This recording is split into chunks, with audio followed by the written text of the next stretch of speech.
So far as the Ocean Drake has been started. Good body slam comes in there as Steel doesn't necessarily know what he wants to be doing here as the Dragon's going to once again get upset. Phase dive over the wall, waits for it to come off cooldown. True shot barrage. Flash ult. Has to use the ultimate to get out of the way. He used the flash as well. Yes, flashed on the spot. I feel like he only needed to use one of those as he dashes around and that Steel falling down. First blood going over to Adi for ISG.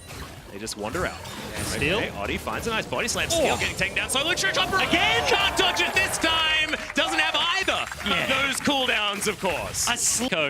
This is where the game really turns on, and Isurus already 2 kills and an Ocean Drag in this laning phase is only getting better and better. It's so big. The lanes are kind of just isolated, no roaming between the two, but Isurus, as soon as that hit the 13-minute mark, still looking for the return dive. No cast, but Odi's in. Coming down. The quickness was there, but it is not enough. Saros now is going to be the dessert. Can they actually grab it? Slow's going to go down for the good of the colony, and Saya misses the Q.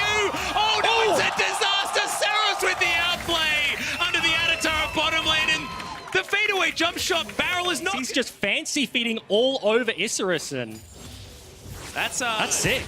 Yeah, he certainly locked that one down. But you have to say that a lot of it had to do with ISGs. We've got another engage, Zenith play towards the return. Great grand entrance there as Slow is being caught out, and he ain't going anywhere. Utapon locks down that kill as Rangelis has to get out of there. Arcane Shift utilized, in comes Steel. Phase dive is there, and he's going to be taken down as well, and DFM have come alive. And the complete turnaround of the map. Yes, Steel will go down, but that was the 5-man commit to the bottom side. They want to make something happen. We are after 14 minutes. 15:30 on the clock means that plating is long gone. Turrets are fairly squishy. And actually looking for the return there. Slow and Warangalis, they were looking for that play. Now Saya in trouble, gets knocked up underneath the turret. Yeah, it's a disaster. Utapon's going to be able to grab that kill for being able to augment the Ezreal. That's very pokey, not necessarily a large amount. But Zaya Rakan. All right, we're going to find the barrel. Bugax makes his way in, nowhere near Meganar, and he's underneath the turret right now as Steel gets himself towards it. Odi goes golden, now still very, very low, but the good sidestep on all those abilities. Evie flashing forward, and now the Kale has joined the game. Bugax finally towards the Meganars. Now they're looking for the turn. Will he get there? He'll press the R button and only find the air, and Evie decides to turn on it. Now it's their turn. Yeah, we don't even have Saris completed here from Sayer as well as Evie.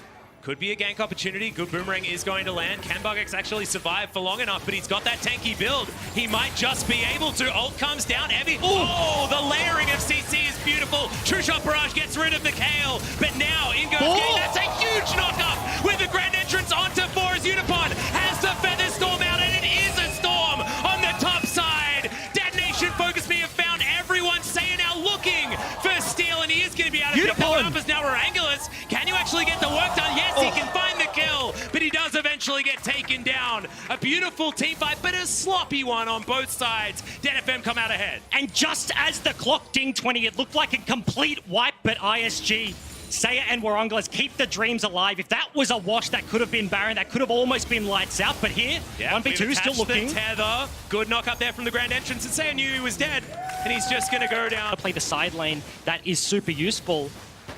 And in this game, like, comp-wise, it was a lot of gameplay to that particular Ezreal, you know? Press an R button as it comes off cooldown every 15 seconds. Detonation FocusMe do a lot of damage to this objective right now as Realm Warp is going to get Saya around here. The pull-off is Steel very, very low, but the quickness dives on in. Gang gets out. The Divine Judgment is going to be there. The hop into the Crush, and Bugax is going to be safe for the moment. The re-engage from Slow, but Evie is still at True Shot Barrage is going to take him down to his Guardian Angel, and where Angelus is still at full health. Finally, Utapon finds himself a kill as the resurrection comes through from his GA, and where Angelus finds the extra kills in the back end. This could be it. He's so big, so Steel goes down very, very low and isn't going to be taken just yet as the Mantra Q is going to go just wide. Honey Fruit is delicious and will keep the Ezreal afloat for now as Saya and Slow are looking for Gang and Seros. Detonation folks, they need to try Look at the Ocean Dragon. So much HP back. We keep discounting it, but it's a great Drake. Don't you worry about it. But these Inspires are working out well. That is a decent Zenith Blade.